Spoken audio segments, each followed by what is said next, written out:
नमस्कार साथियों, MK study point में आप सभी का बहुत बहुत स्वागत है। आज अनुच्छेद 12 से शुरू होगा, लेकिन इससे पहले कल जो पढ़ा गया था उसका थोड़ा रिवीजन कर लेते हैं। देखते हैं तो कल जो मूल अधिकार कहते किसे हैं, मूल अधिकार और मानव अधिकार में क्या अंतर है, इसका संवैधानिक प्रावधान क्या है, कौन सा अनुच्छेद भारतीय नागरिकों को प्राप्त है और कौन सा अनुच्छेद भारतीय एवं विदेशी दोनों को प्राप्त है, कौन सा अनुच्छेद जो राज्य के विरुद्ध है, कौन सा अनुच्छेद राज्य और निजी व्यक्ति दोनों के विरुद्ध है और किसमें जो है दंड का प्रावधान किया गया है। ये सब जो कल इन सब बातों पे कल चर्चा हो चुकी है। आज अनुच्छेद 12 से शुरू हो। अनुच्छेद 12 में राज्य को परिभाषित किया गया है। अब राज्य को परिभाषित करने में इसमें कौन कौन से लोग शामिल हैं, तो इसमें जो है संसद या संघ सरकार, दूसरे राज्य विधानमंडल और राज्य सरकार, तीसरा स्थानीय प्राधिकारी। स्थानीय प्राधिकारी में इसमें जैसे नगर पालिका के सदस्य हो गए, नगर निगम के सदस्य हो गए और पंचायत के सदस्य हो गए, जिला बोर्ड के सदस्य। इसमें दूसरी बात आती है अन्य प्राधिकारी। अब अन्य प्राधिकारी को लेकर बहुत विवाद है। इसमें न्यायालय ने निर्णय दिया कि ऐसी कोई भी संस्था जो राज्य से वित्तीय सहायता प्राप्त करती हो और राज्य से प्रशासनिक सेवा भी प्राप्त करती हो तथा उसका कार्य सामाजिक कार्यों से जुड़ा हो, ऐसी सभी संस्था को अन्य प्राधिकारी के अंतर्गत रखा जाएगा। लेकिन इसका एकमात्र यही कसौटी नहीं है, समय समय पर जरूरत पड़ने पर अन्य कसौटियों को भी इसमें शामिल किया जा सकता है। अब अन्य प्राधिकारी में कौन कौन सी संस्था को शामिल किया जाता है, जैसे देखते हैं राष्ट्रीयकृत बैंक हो गया, राष्ट्रीय कृषि अनुसंधान परिषद हो गया, भारतीय खाद्य निगम हो गया, भारतीय इस्पात प्राधिकरण हो गया। इन सबको अन्य प्राधिकारी के अंतर्गत रखा जाता है। अब देख लेते हैं आगे। इससे है कि अनुच्छेद 12 में राज्य को परिभाषित किया गया है। अब राज्य को परिभाषित करने के लिए पहले में है कि संसद एवं संघ सरकार।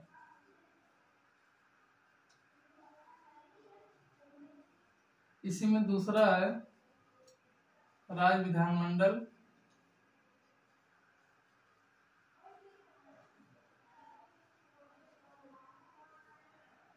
एवं राज्य सरकार। ठीक,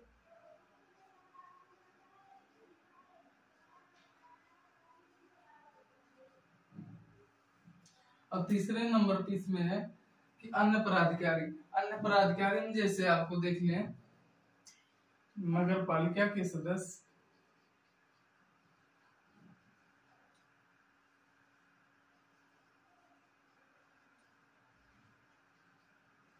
नगर पालिका के सदस्य हो गए। दूसरे नंबर पे नगर निगम के सदस्य,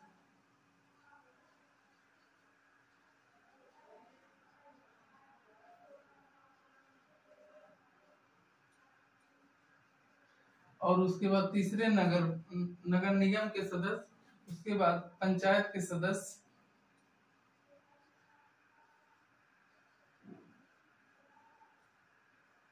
और चौथे नंबर पे आपको इसमें आते हैं जिला बोर्ड के सदस्य। जिला बोर्ड के सदस्य,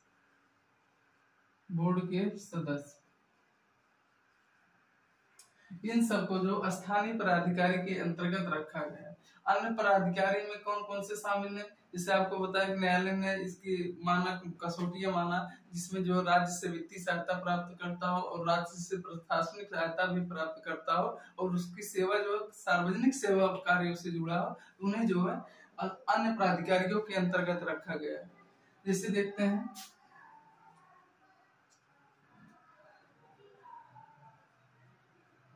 राष्ट्रीयकृत बैंक,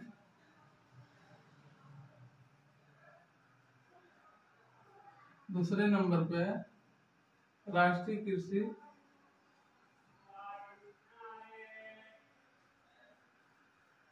अनुसंधान परिषद,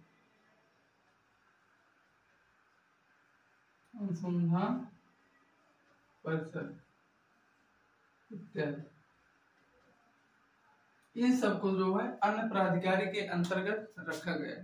अब आर्टिकल 13 में क्या देखते हैं। आर्टिकल 13 में क्या शामिल किया गया है कि यदि संसद या राज्य विधानमंडल ऐसा कोई कानून बनाती है जो हमारे मूल अधिकारों का हनन करती है, ऐसे सभी कानून को जो है न्यायपालिका जो है शून्य कर सकती है अर्थात रद्द कर सकती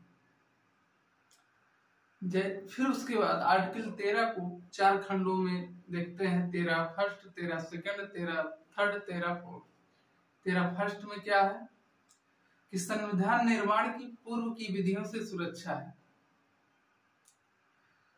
अगर संविधान निर्माण की पूर्व की विधियों की सुरक्षा से मतलब है कि संविधान निर्माण की जो पहले की विधियां हैं अगर हमारे मूल अधिकार को हनन करती हैं या क्षति पहुंचा रही हैं तो न्यायालय या न्यायपालिका उसे उस मात्रा तक शून्य कर देगी जहां तक वो मूल अधिकारों का हनन कर रही है। इसीलिए इसे 13 फर्स्ट को ग्रहण का सिद्धांत भी कहा जाता है। अब देखते हैं आगे, जैसे कि आर्टिकल 13 में कि संसद या राज्य विधानमंडल ऐसा कोई कानून नहीं बनाएगी जो हमारे मूल अधिकारों से असंगत हो अथवा न्यायपालिका ऐसे किसी भी कानून को रद्द कर सकती है। अब 13 फर्स्ट में देखते हैं क्या है कि 13 फर्स्ट में है कि संविधान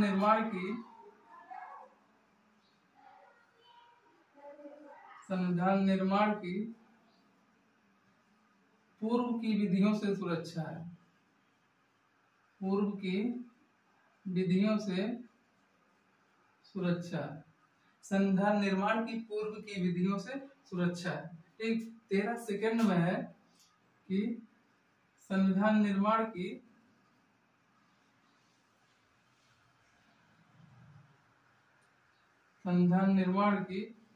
बाद की विधियों से सुरक्षा है। बाद की विधियों से सुरक्षा है। उसके बाद 13 थर्ड में जो विधि शब्द को परिभाषित किया गया है।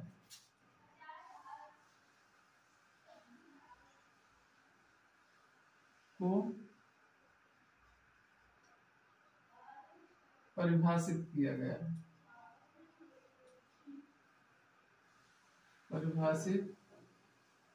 गया है। ठीक, इसके बाद आता है 13 में कहा गया है कि यदि संसद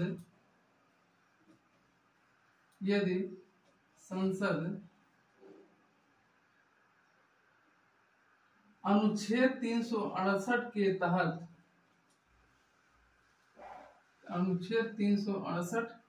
के तहत कोई विधि बनाती है, कोई कानून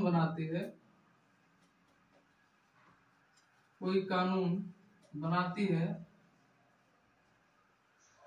तो उसे अनुच्छेद 13 सेकंड में शामिल नहीं माना जाएगा।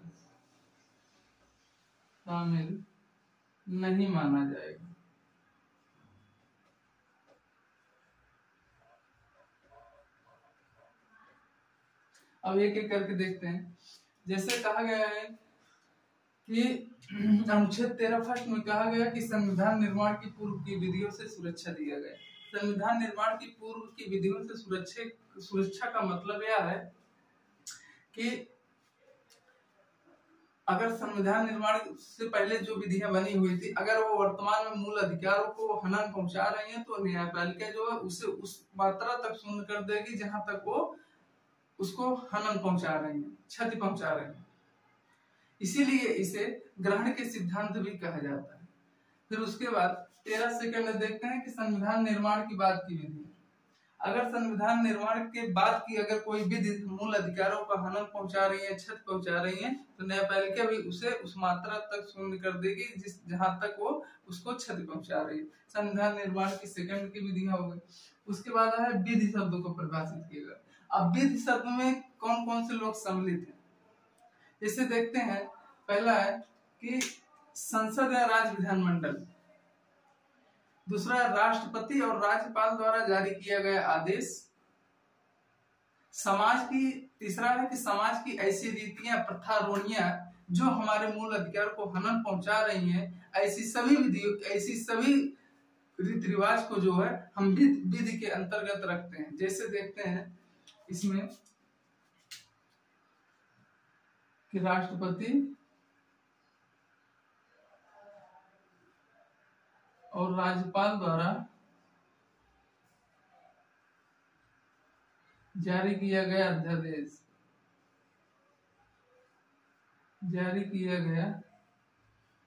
अध्यादेश,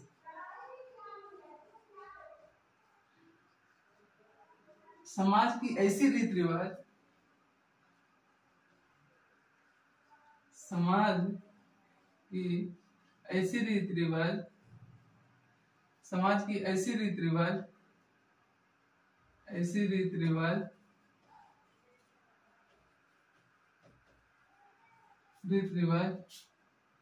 या रूढ़ियां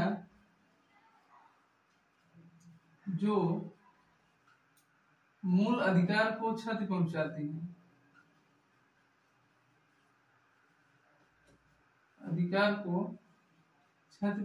हैं,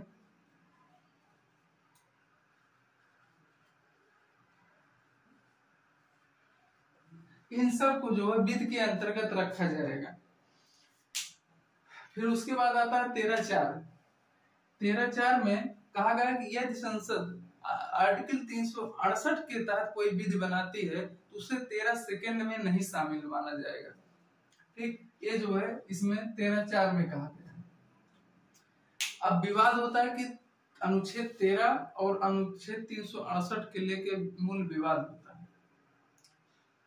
तो एक केस आता है संकरित।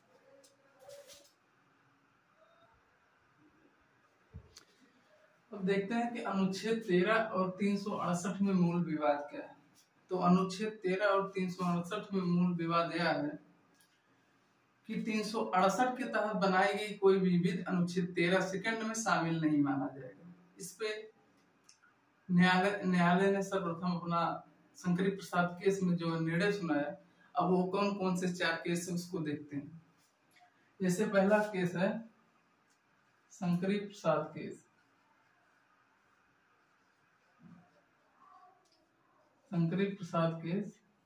1951 में आया। दूसरा है सज्जन सिंह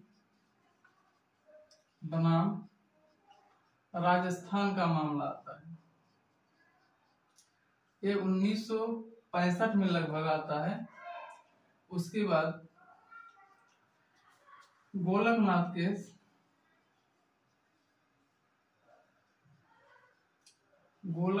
केस बनाम पंजाब राज्य का मामला है। 1967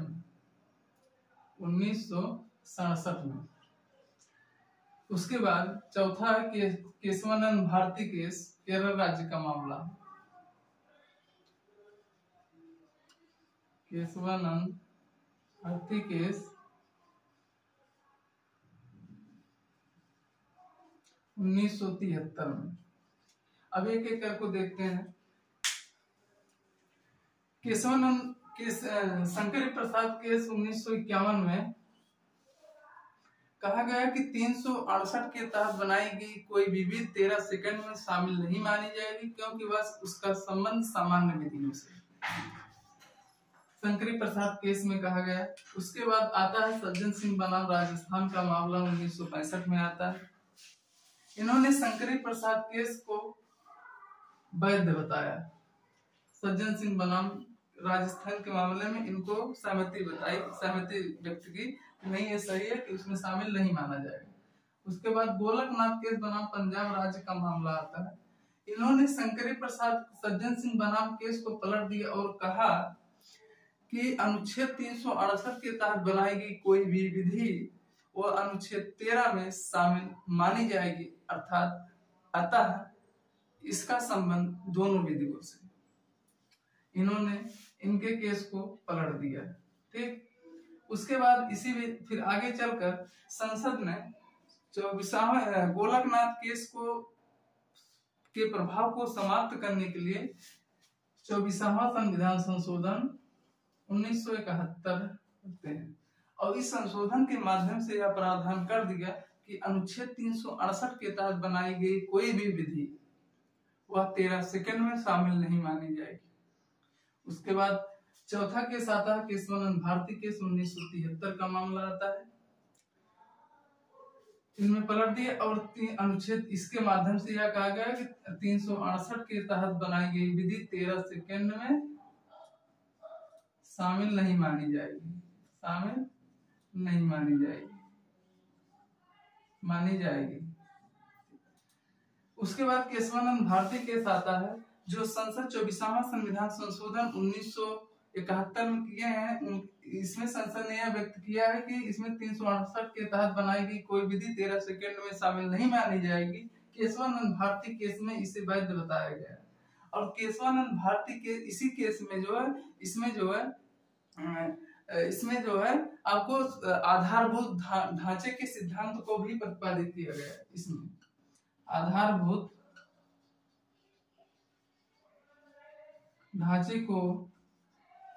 ढांचे के सिद्धांत भी इसमें दिया गया है, सिद्धांत भी इसमें दिया गया है। ठीक, जो आधारभूत ढांचे के सिद्धांत में जो आगे एक बार पढ़ा थे बेड़ूवादी केस 1960 और केशवानंद भारती केस 1973 में की बेड़ूवादी केस में यह कहा गया था कि वह प्रस्तावना का भाग नहीं है, संविधान प्रस्तावना का भाग नहीं है, जबकि केशवानंद भारती केस जो प्रस्तावना का भाग माना उसमें बोला कि संशोधन कर सकते हैं लेकिन मूलभूत ढांचे को उसमें कोई आघात ना पहुंचे। वही बात है कि इसमें आधारभूत ढांचे के सिद्धांत को भी इसमें दिया गया है। अब आगे देखते हैं, अब जो है आर्टिकल 14 समानता का अधिकार देखते हैं। समानता का अधिकार, समानता का अधिकार, समानता का अधिकार में जो आर्टिकल 14 से 18 तक सम्मिलित है, आर्टिकल 14 से 18 तक सम्मिलित है। और 14 से 18 तक 14 में क्या है, 15 में क्या है, 16 में क्या है, 17 में क्या, 18 में क्या, एक एक करके देखते हैं।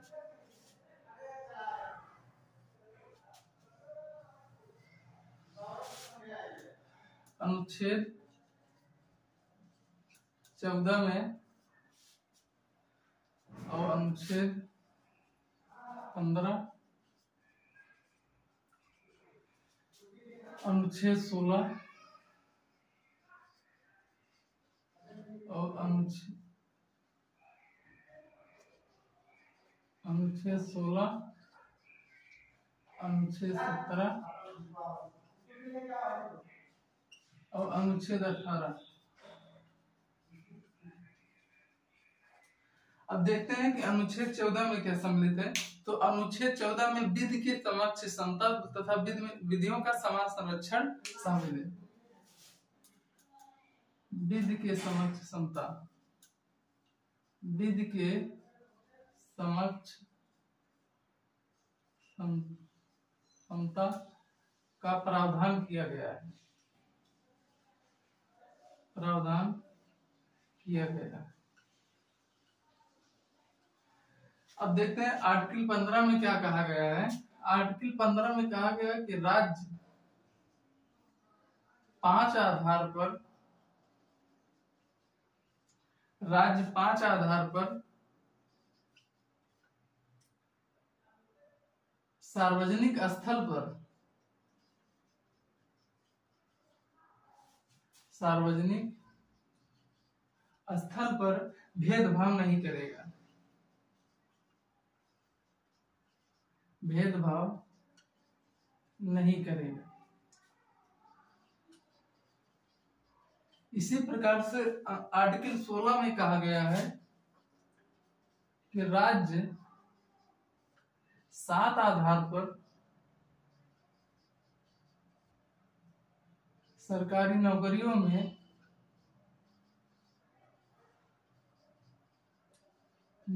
में भेदभाव नहीं करेगा। उसके बाद अनुच्छेद 17 में अस्पृश्यता का अंत।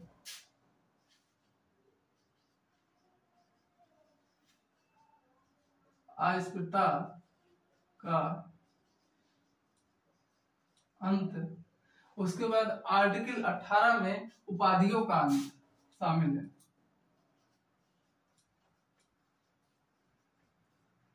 उपाधियों का अंत शामिल है। इस प्रकार से जो है आपका 14 से 18 है कि आर्टिकल 14 में विधि के समक्ष समता का प्रावधान किया गया है। और उसके बाद जो आर्टिकल 15 में कहा गया कि राज्य 5 आधार पर सार्वजनिक स्थल पर भेदभाव नहीं करेगा। उसके बाद आर्टिकल 16 में है राज्य 7 आधार पर सरकारी नौकरियों में भेदभाव नहीं करेगा। उसके बाद आर्टिकल 17 में अस्पृश्यता का अंत, छुआछूत का अंत। उसके लिए कानून बनता है, जैसे आपका 1989 में बनता है। इस सब कानून जो अस्पृश्यता को कम करने के लिए, खत्म करने के लिए ही बनाया जाता है। उसके बाद आर्टिकल 18 में उपाधियों का, जिसमें राज्य को मनाही किया गया कि वह शिक्षा और सैन्य उपाधि के अलावा कोई भी उपाधि नहीं देगा। इस प्रकार से अब देखते हैं ना कि ये आर्टिकल 14 को दो, आर्टिकल 14 फर्स्ट और आर्टिकल 14 सेकेंड। इसी प्रकार से आर्टिकल 15 भी जो है वो 4 में है। 15 फर्स्ट, 15 सेकेंड, 15 सेकेंड, 15 थर्ड, उसके बाद 15 फोर्थ। 4 आर्टिकल इसमें भी शामिल है। इसी प्रकार से अनुच्छेद 16 में भी 4 आर्टिकल सम्मिलित हैं। 16 फर्स्ट, 16 सेकेंड, 16 थर्ड, 16 फोर्थ। अब एक एक करके सबको जो है विस्तार से पढ़ते हैं कि 14 फर्स्ट में क्या है, 14 सेकेंड में क्या है, उसके बाद 15 फर्स्ट में क्या है, 15 सेकेंड में क्या है, 15 थर्ड में क्या है, 15 फोर्थ में क्या है। फिर उसी प्रकार से 16 फर्स्ट में क्या है, 16 सेकेंड में क्या है, 16 थर्ड में क्या है और फोर्थ में क्या है। फिर अस्पृश्यता के अंत में कौन कौन से कानून बने हुए हैं, फिर उपाधियों के अंत में क्या क्या प्रावधान किया गया है, सबको एक एक करके अब देखते हैं कि अनुच्छेद 14 में क्या क्या बातें हैं। अनुच्छेद 14 देखिए, इसके 2 पार्ट में तोड़ के देखते हैं। एक अनुच्छेद 14 फर्स्ट, एक अनुच्छेद 14 सेकेंड। 14 फर्स्ट में कहा गया है विधि के समक्ष समता।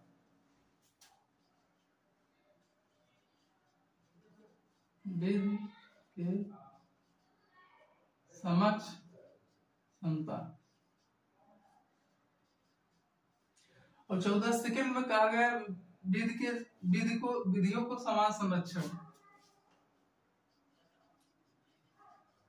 विधियों का समान संरक्षण।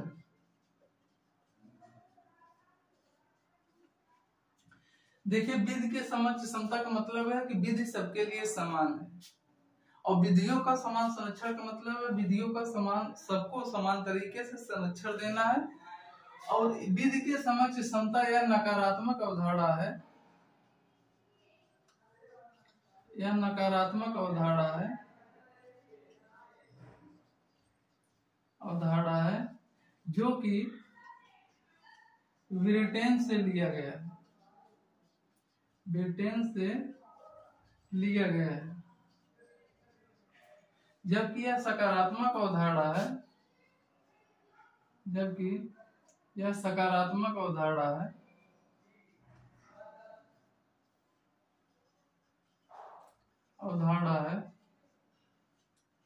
जो कि यह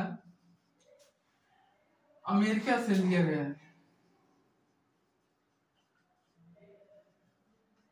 अमेरिका से लिया गया है। इस प्रकार से आर्टिकल 14 जो है दो बातें उल्लेख किया गया इसमें। अब आगे देखते हैं आर्टिकल 15 में क्या है।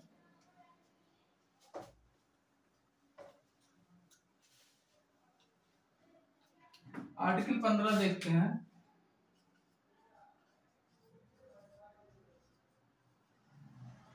आर्टिकल 15 में कहा गया है कि राज्य 15 फर्स्ट में कहा गया, इसमें जो है 15 में है कि राज्य 5 आधार पर भेदभाव नहीं करेगा। अब आर्टिकल 15 को 5 भागों में बांटा गया है। 15 फर्स्ट, सेकंड, थर्ड, फोर्थ 4 भागों में बांटा गया है। अब देखते हैं 15 फर्स्ट में क्या है। राज्य धर्म, जाति, मूलवंश, जन्म स्थान के आधार पर सार्वजनिक स्थल पर भेदभाव नहीं करेगा। उसके बाद 15 सेकंड में कहा गया है कि राज्य के साथ साथ निजी व्यक्ति भी सार्वजनिक स्थल पर, जैसे तालाब हो गया, पोखरा हो गया, होटल हो गया, मनोरंजन हो गया, पार्क हो गया, में सार्वजनिक स्थल पर भेदभाव नहीं करेगा। निजी व्यक्ति का मतलब हो गया जैसे पार्क में हो गया, तो पार्क में तो मुख्यमंत्री जी भेदभाव करने तो आएंगे नहीं, यहाँ के स्थानीय लोग ही भेदभाव करेंगे धर्म जाति के आधार पर। तो उसी बात को इसमें परिभाषित किया गया। 15 थर्ड में कहा गया है कि राज्य महिलाओं और बच्चों के लिए कुछ विशेष प्रावधान करेगा। इसी के आगे 15 थर्ड हो गया। 15 फोर्थ में कहा गया है कि राज्य शैक्षणिक रूप से पिछड़े हुए वर्गों के लिए कुछ विशेष प्रावधान करेगा। उसके बाद 15 फोर्थ में है कि राज्य कुछ शिक्षण संस्थान में कुछ वर्गों के लिए विशेष प्रावधान करेगा। उसके बाद 15 फिफ्थ में क्या है कि 15 जो है वो 101वां संविधान संशोधन के माध्यम से जोड़ा गया है। 103वां संविधान संशोधन के माध्यम से इसे जोड़ा गया है, जो 10% का आरक्षण जो है सामान्य वर्गों को दिया जाता है। अब एक एक करके देखते हैं।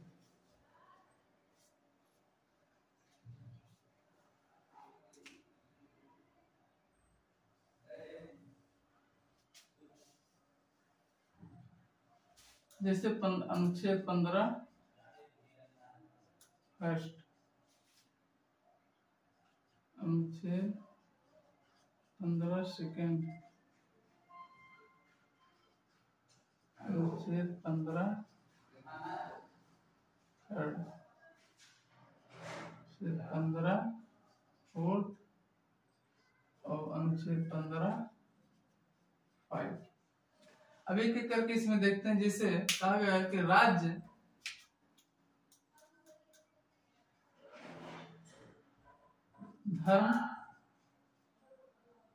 धर्म,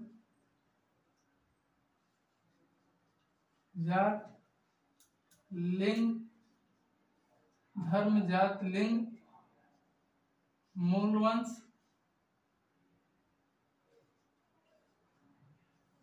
और जन्म स्थान के आधार पर, जन्म स्थान के आधार पर भेदभाव नहीं करेगा। भेदभाव नहीं करेगा।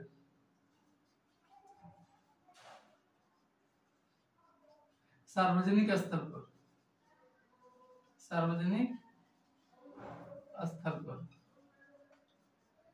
इसी प्रकार 15 सेकंड में कहा गया है कि राज्य के साथ साथ निजी व्यक्ति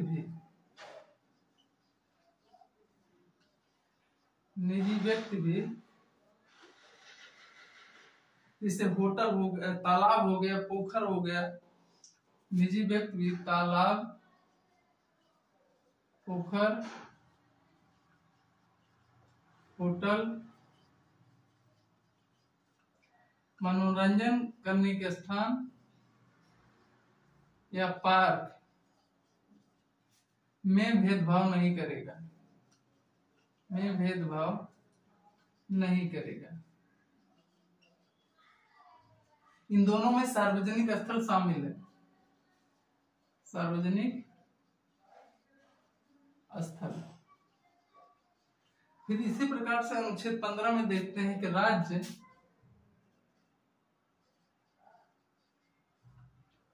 महिला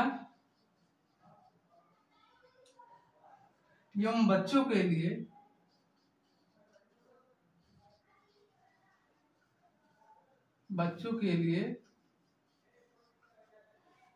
राज्य महिला एवं बच्चों के लिए कुछ विशेष प्रावधान करेगा, कुछ विशेष प्रावधान करेगा।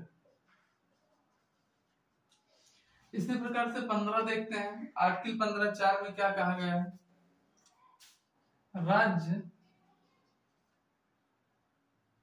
सामाजिक रूप से पिछड़े हुए लोगों के लिए,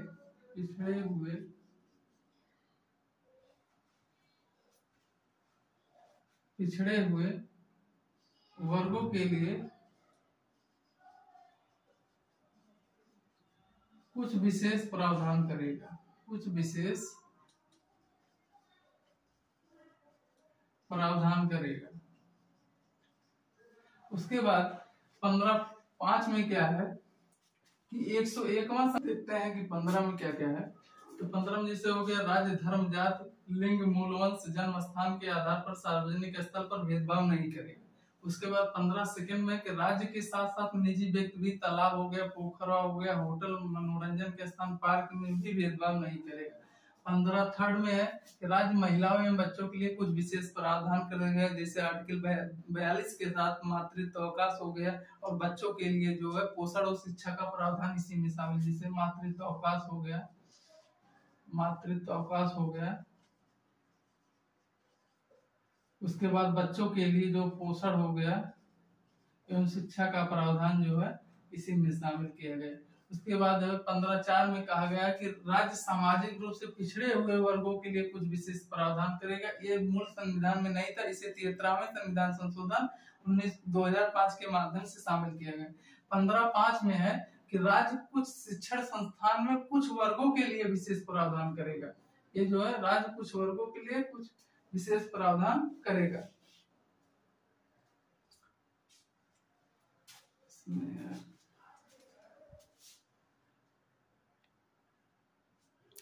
इसमें देखते हैं जो 15(4) है, इसे जो प्रथम संविधान संशोधन 1951 के द्वारा जोड़ा गया। थोड़ा सा मिस्टेक हो गया इसमें।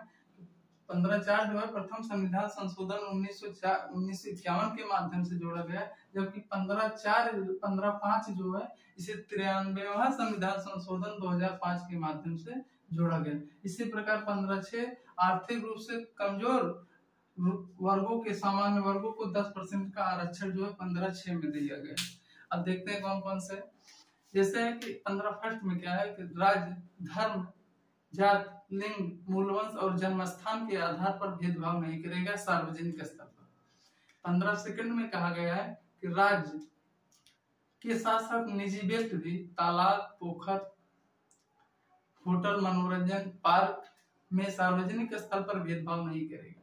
15(3) में कहा गया है कि राज्य महिला एवं बच्चों के लिए कुछ विशेष प्रावधान करेगा, जैसे आर्टिकल 42 के तहत जो है मातृत्व अवकाश हो गया, बच्चों को पोषण और शिक्षा का व्यवस्था करना, ये 15(3) के द्वारा शामिल किया गया।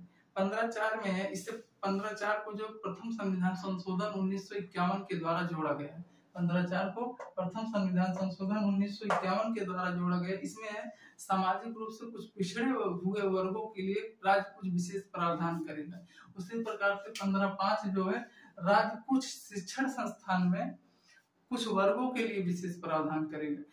यह भी मूल संविधान में नहीं था, इसे 93वां संविधान संशोधन 2005 के माध्यम से जोड़ेगा। फिर 15(6) जो है इसमें 10% का आरक्षण, आर्थिक रूप से कमजोर सामान्य वर्गों को 10% का आरक्षण दिया गया है। अब देखते हैं अनुच्छेद 15 में क्या है। तो अनुच्छेद 15 में देखते हैं राज्य, धर्म, जात, लिंग, मूल वंश और जन्म स्थान के आधार पर भेदभाव नहीं करेगा।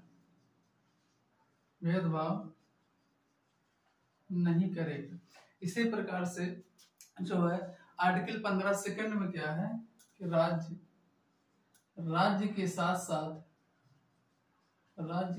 साथ निजी व्यक्ति भी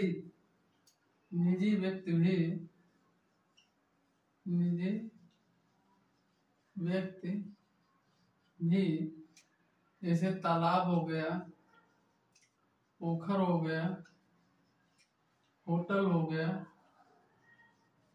पार्क हो गया, इन सब पे भेदभाव नहीं करेंगे। 15 सेकंड में जो है राज्य भी शामिल है, उसमें निजी व्यक्ति भी शामिल है, क्योंकि पार्क में अगर कोई व्यक्ति जाता है तो वहाँ राज्य सरकार तो मुख्यमंत्री तो भेदभाव करने आएंगे नहीं। वहाँ के निवासी जो होंगे, जो निजी व्यक्ति वहाँ के होंगे, वही लोग तो भेदभाव करेंगे। जात के आधार पर, धर्म के आधार पर, लिंग, वंश, जन्म स्थान के आधार पर भेदभाव अगर करेंगे तो निजी व्यक्ति ही करेंगे। इसके बाद 15 सेकंड में शामिल किया गया है कि महिला और बच्चों को राज्य महिलाओं और बच्चों के लिए कुछ विशेष प्रावधान करेगा।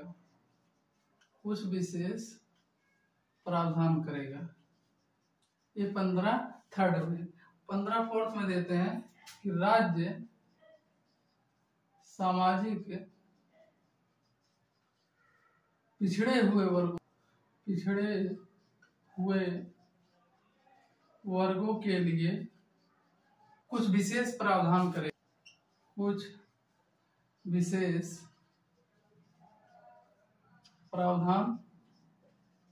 करेगा। उसके बाद 15(4) में क्या शामिल किया गया कि राज्य कुछ शिक्षण संस्थान में कुछ विशेष प्रावधान करेगा। राज्य कुछ शिक्षण संस्थान में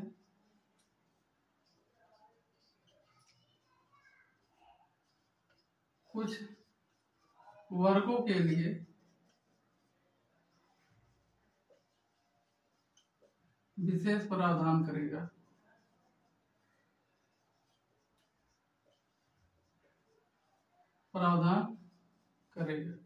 उसके बाद आर्टिकल 15(6) में क्या शामिल किया गया है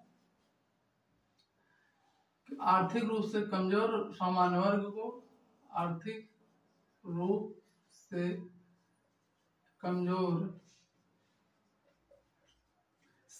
वर्ग को सामान्य वर्गों को 10% का आरक्षण दिया जाएगा।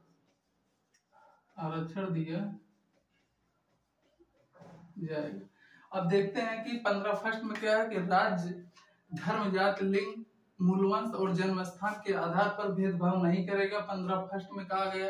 15 सेकंड में कहा गया कि राज्य के साथ साथ निजी व्यक्ति भी किसी स्थान पर, सार्वजनिक स्थल पर जो है वो होटल जैसे हो गया, पार्क हो गया, मनोरंजन हो गया, तालाब करने के हो गया, नहाने का तालाब हो गया, उसके बाद पोखर हो गया, इस पे सार्वजनिक स्थल पर जो है भेदभाव नहीं। इन दोनों शब्द में जो सार्वजनिक शब्द सम्मिलित हुआ इनमें दोनों। इसके बाद 15 थर्ड में कहा गया कि राज्य महिलाओं की और बच्चों के लिए विशेष प्रावधान करेगा। जैसे आर्टिकल 32 के तहत महिलाओं को मातृत्व अवकाश और बच्चों के लिए पोषण और शिक्षा का प्रावधान। मातृत्व अवकाश हो गया, मातृत्व अवकाश और बच्चों के लिए पोषण जो है, पोषण और शिक्षा संबंधी प्रावधान जो है इसमें किया गया, 15 थर्ड में किया गया। उसके बाद देखते हैं 15(4). 15(4) जो है ये तीनों जो है 15 फर्स्ट, सेकंड, थर्ड, ये तीनों मूल संविधान में सम्मिलित थे। मूल संविधान में शामिल थे, जबकि 15/4 जो है यह मूल संविधान में शामिल नहीं था। 15/4 को प्रथम संविधान संशोधन, फर्स्ट संविधान संशोधन 1951 में जोड़ा गया है। 15/4 को फर्स्ट संविधान संशोधन 1951 में जोड़ा, क्या प्रावधान किया कि राज्य सामाजिक पिछड़े हुए वर्गों के लिए कुछ विशेष प्रावधान करेगा। उसके बाद इसी प्रकार है कि 5 में क्या है कि राज्य कुछ शिक्षण संस्थान में कुछ वर्गों के लिए विशेष प्रावधान करेगा। यह भी मूल संविधान में नहीं था। इसे भी 93वां संविधान संशोधन 2005 में जोड़ा गया है। यह भी मूल संविधान में नहीं था। जैसे 15 आर्थिक रूप से कमजोर सामान्य वर्ग को 10% का आरक्षण, इसे यह भी मूल, इसे 103वां संविधान संशोधन 2019 के माध्यम से इसे जोड़ा गया है। 103वां संविधान संशोधन 2019 के माध्यम से इसे जोड़ा गया है। इस प्रकार से आज जो है आर्टिकल 12 से 15 तक जो है समाप्त हुआ। अब आगे जो है आर्टिकल कल 16 से शुरू होगा। पिछला जितना पढ़ाया जा रहा है उसका आप लोग रिवीजन करते रहिए। फिर एक बार किसी दिन जो है जितना पढ़ाया गया है पूरा जो है रिवीजन करा दिया जाएगा।